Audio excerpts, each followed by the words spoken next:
Consolidation या trend के आने वाले समय का पता लग जाता है, यानी कि हम इससे पता लगा सकते हैं, कुछ फ्यूचर प्रेडिक्शन कर सकते हैं हम। Not increase the accuracy, increase the consistency. ठीक है, एक्यूरेसी के पीछे मत भागो, कंसिस्टेंसी के पीछे भागो। Consistency leads to confidence. Okay, शुरू करते हैं। कल मैंने आपको ये समझा दिया था। ओके, तो आप इसमें देख सकते हो, घबराने की जरूरत नहीं है। जो नए लोग हैं, अजीब सा लग रहा होगा आपको, ये क्या बता दिया, ये क्या है, ये क्या है। ये बस हमारी 7 साल का एक्सपीरियंस है और कुछ नहीं है। चलो, अब मैं आपको आगे बताता हूँ इसके अंदर, जिसमें मैंने आपको एक पार्ट बताया था, ठीक है, अपग्रेड एसएमसी के बारे में। अब आपको थोड़ा सा मैं एंगल एनालिसिस के बारे में बताता हूँ। एंगल यानी कि आप इसको रेंज से भी जोड़ सकते हो। वैसे मैंने एंगल लिखा हुआ है, लेकिन आप इसको रेंज से भी यहाँ पर जोड़ सकते हो। शुरू करें। अब शांत हो जाओ, अब मत बोलो कोई भी, प्लीज़। अब हम आगे चलते हैं, एक और कैरेक्टर को पढ़ते हैं, किस तरीके से ट्रेंड का करेक्टर चेंज हो जाता है। ये तो मुझे लगता है पूरा मैंने इसका डिटेल में आपको एक्सप्लेन कर, कहाँ तक बनाया हुआ यार, ये मल्टी कलर है। ओके, ये मैं ड्राइंग हटा दूँ यहाँ से, ठीक है, ये किसी काम की नहीं है, गंदी ड्राइंग है, ठीक है। और ये भी हटा देता हूँ यहाँ से। सिर्फ ये पैटर्न रहेगा, क्योंकि ये बहुत बड़ा चलेगा आपका टॉपिक, ये नेक्स्ट वीक के एंड तक चलेगा ये। मज़ा आएगा समझने में। माउस कहाँ गया, ये रहा। ठीक है, चलो शुरू करते हैं हम लोग। तो एंगल एनालिसिस में सबसे पहले आपका रेंज ही आता है। रेंज सबसे इम्पोर्टेंट होता है, मतलब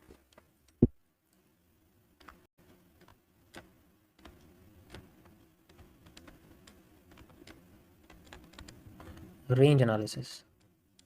थोड़ा सा एडवांस में आपको बता देता हूँ इसके बारे में। देखो क्या होता है कि ना, हमारे सामने, मैंने कई बार बताया आपको कि हम लोग नॉर्मल ड्राइंग टूल्स यूज़ करते हैं, जिसके अंदर हमें मार्केट में कंसोलिडेशन या ट्रेंड के आने वाले समय का पता लग जाता है, यानी कि हम इससे पता लगा सकते हैं, कुछ फ्यूचर प्रेडिक्शन कर सकते हैं हम। ठीक है, फ्यूचर प्रेडिक्शन किस तरह की, इस तरह की कि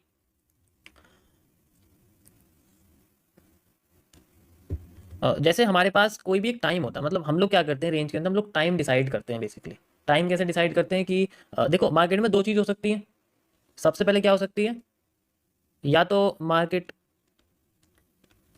कंसोलिडेट होके ट्रेंड बना सकती है ना, सबसे पहले ये कर सकती है, और फिर ट्रेंड बना के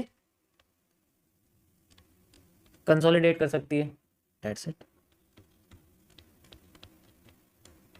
इसमें से कोई दो चीज़ होती है, मतलब सॉरी, एक चीज़ होती है इसमें से कोई। जैसे अगर मैं इसकी बात करूँगा तो consolidate then trend, trend then consolidate. अब ये कंसोलिडेट आपका कोई भी सीसीपी हो सकता है, कोई भी सीसीपी आपका ये हो सकता है बेसिकली। मैं इसको थोड़ा सा अलग फॉर्मेट में आपको दिखाता हूँ बना के, ठीक है। ये जो आपका कंसोलिडेट है बेसिकली, यहाँ पर आप समझो सीसीपी से मतलब,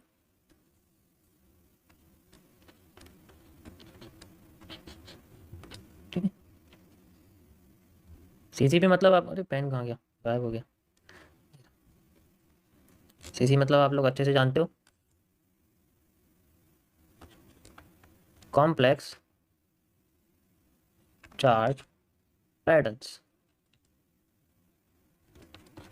ओके, कोई भी हो सकता है, जैसे पीनेंट है, जैसे वेजिस हैं, फ्लैग हैं, इन्वर्टेड हैंड शोल्डर है, हेड एंड शोल्डर है।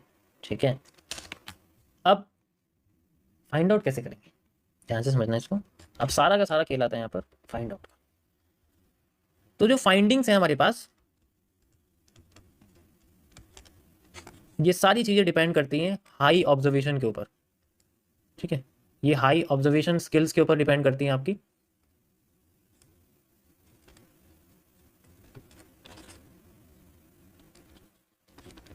ठीक है,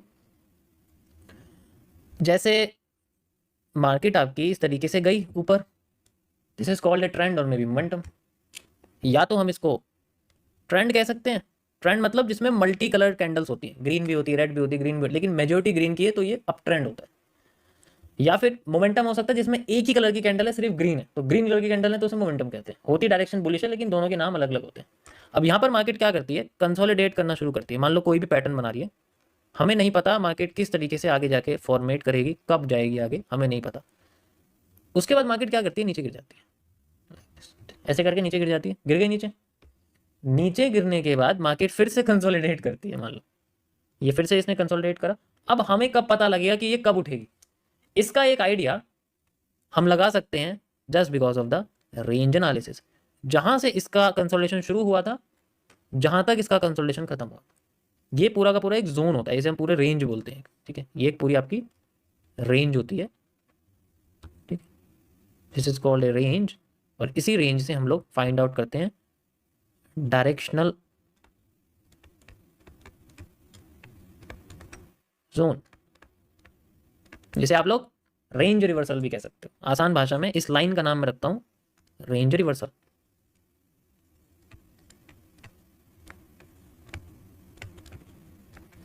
रेंज रिवर्सल लाइन, RRL, जैसे आपकी QFL है ना, ऐसे इसका नाम है RRL। इसी का इस्तेमाल करते हैं हम लोग हॉरिजॉन्टल लेने के लिए, मतलब इस तरीके से होता है ना, ऐसे करके जो होता है। अब ये ही हमें आगे बताएगी आगे कब मार्केट में मूवमेंट आने वाला। अगर ये खत्म हो गई ना, तो उस जोन के आसपास में मार्केट में मूवमेंट आ जाएगी। अब पता हम कर सकते हैं ब्रेकआउट से, ब्रेकडाउन से, पैटर्न से, उसके उन सब से, एंड देन मार्केट का मूव या तो ऊपर या नीचे। मैं आपको करके दिखाता हूँ। ठीक है, ये तो इसमें तो कोई प्रॉब्लम नहीं है ना। Let's see on the chart, ये मेरे सामने बना हुआ है। ठीक है, अभी जैसे मार्केट आपके सामने नीचे गिरी है ना, अभी लाइव में गिरी है ना, आपके सामने लाइव गिरी है ना। लेट्स सी, लाइव देखते हैं।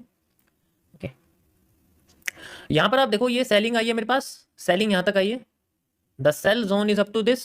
डिमांड जोन कहां से क्रिएट हुआ, यहां से। अगर आप यहां से देखोगे ये डिमांड जोन क्रिएट हुआ, ये यहां तक गया, ये एरिया आ गया, दिस इज। अब मेरे सामने लाइन आती है, यहां से शुरू होती है एंड यहां तक खत्म हो जाती है लाइक दिस। और मेरे सामने यहां से यहां तक का जो जोन है, this is called a RRL।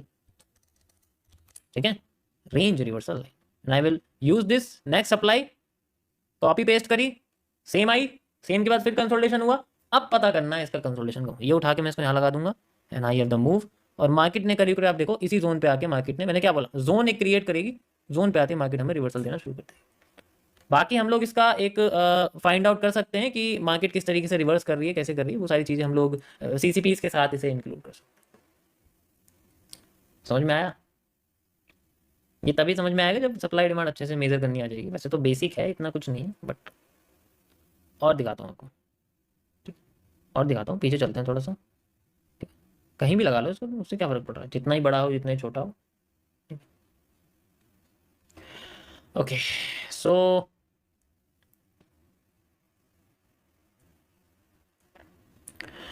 you can see,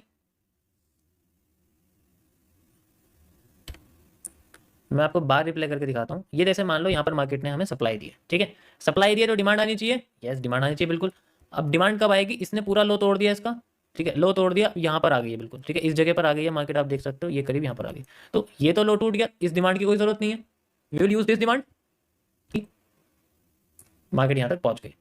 अब ये थोड़ा सा वॉल्यूम बस्ट कर रही है, या फिर आप कह सकते हो यहाँ तक का एरिया है, यहाँ वॉल्यूम बस्ट है आपका, एरिया लगा हुआ है, तो मार्केट नीचे आ रही है। ठीक है, अब मार्केट में हमें सप्लाई देखने को मिल रही है। लेट्स सी कि मार्केट में सप्लाई आती है।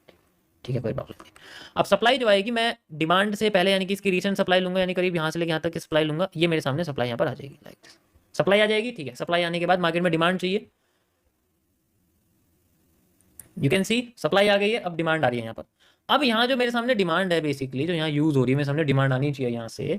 तो अगर अगर तुम देखोगे तो यहाँ पर जनरली इन दोनों के बीच में जो गैप है, यू कैन सी यहाँ से यहाँ तक का जो एरिया है, ये आपके सामने जो जोन बना है, जहाँ सप्लाई खत्म हो रही है, जहाँ डिमांड शुरू हो रही है, मैंने पूरा गैप आपके सामने लगाया। This is the RRL and I will use this RRL, this position. और इस पोजीशन मुझे पता लगता है कि मार्केट इस जोन के अंदर फिर से अपना मूव देना शुरू कर देगी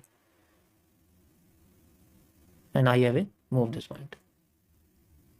गॉट इट? वो तो चलो यहाँ पर सप्लाई एंड डिमांड इंटरचेंज भी हो सकता है, इंटरचेंज में हम यूज कर सकते हैं। लेकिन अभी मैंने ये, अगर आप इसको भी यूज कर लोगे ना, तब भी यही सेम आएगा। अगर इसको भी यूज कर लोगे तब भी सेम ही आएगा, इसमें भी कोई प्रॉब्लम नहीं है, लाइक दिस। समझ आया? बट ये ना कभी कभी इनएक्यूरेट भी होता है, मतलब अगर हम बिल्कुल रिसेंट से यूज करेंगे तो ज़्यादा ये पावरफुल रहेगा मेरे हिसाब से। लेकिन अगर इसको तुम बहुत पीछे ले जाओगे ना कि आप ज़्यादा बड़ा कर दे, तो इनएक्यूरेट आ सकता है थोड़ा सा। लेकिन जितना स्ट्रक्चर छोटा होगा, कैंडल ज़्यादा दिखेंगे, उतना ही ज़्यादा पावरफुल। ज़्यादा बड़ा कर दोगे फिर इनएक्यूरेट आएगा, क्योंकि शायद हो सकता है मार्केट बहुत आगे चली गई या बहुत नीचे चली गई, वहाँ कुछ करे ही ना। ठीक है, तो मेरे हिसाब से लार्जर पैटर्न को सॉल्व करना इसमें नहीं चाहिए हमें, छोटे छोटे पैटर्न को हम इसको यूज़ कर सकते हैं। बाकी आप करके देखो, रिजल्ट आपके सामने आया है ही। ओके, यस, अब सप्लाई डबल होगी। चलो थोड़ा सा इसको सॉल्व करते हैं। सप्लाई डबल हो गई है लाइक दिस, एंड इसको मैं यहाँ से मेजर कर सकता हूँ इस जगह से। Supply double and we have move at this point. ठीक है, अगेन यहाँ बना हुआ है ये पोर्शन है लाइक दिस। ओके, मूव आ गया इसमें, परफेक्ट। अब देखो, जो जिसको क्रॉस कर रहा है उसका एरिया, जितना टाइम ये यहाँ लगा रहा है ना उतना टाइम ये यहाँ लगा रहा है, तभी तो मैच करेगा इसके साथ स्ट्रक्चर। लगाया इतना टाइम एंड देन फिर टूट गया। देखो डिमांड जो आई है इसके पास। बाकी तो जितना टाइम इसने लगाया उतना फिर ये लगा रहा है। ओके, समझ आया? देखो ये नो लॉजिक अनलॉजिक वाली बात नहीं है, वेल रिसर्च्ड है। जब तक खुद ट्राई नहीं करोगे तो समझ में नहीं आएगा। Okay sir, I am getting around 55 to 60% and I am at break even, that is with no loss no profit, but don't know how to increase the accuracy. Don't increase the accuracy, increase the consistency. ठीक है, accuracy के पीछे मत भागो, consistency के पीछे भागो। Consistency leads to confidence and confidence leads to profit.